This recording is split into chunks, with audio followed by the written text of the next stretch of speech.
قصيدة للشاعر أبو عزة إبراهيم البخيتي، شاعر يمني كبير من منا ما يعرفه. أرسل بعض الأبيات في الفيسبوك يتغزل فيها على بنات الجامعة، وأنا عقبت على في بعض الأبيات.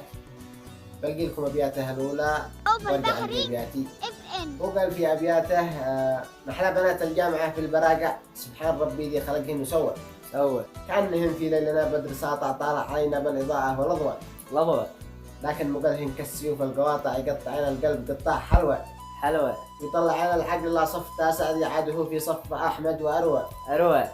وأنا رديت على في أبياتي قلت فيها: يا ابن البخيتي ضم حرفك وراجع، شوف الغزل في بعض الأحيان بلوى كسر عيونك، خف لا تسارع، وانظر أمامك لا تعاكس وتغوى. دور لنفسك ركن في أي جامع، وقول لقلبك لا يودك ويهوى. اترك بنات الجامعة والبراقع من قبل تلقى ما يضرك وتعوى. لو زوجتك تعلم بأن انت صايع لا تدخلك في الطباخة وتشوى. الله أكبر.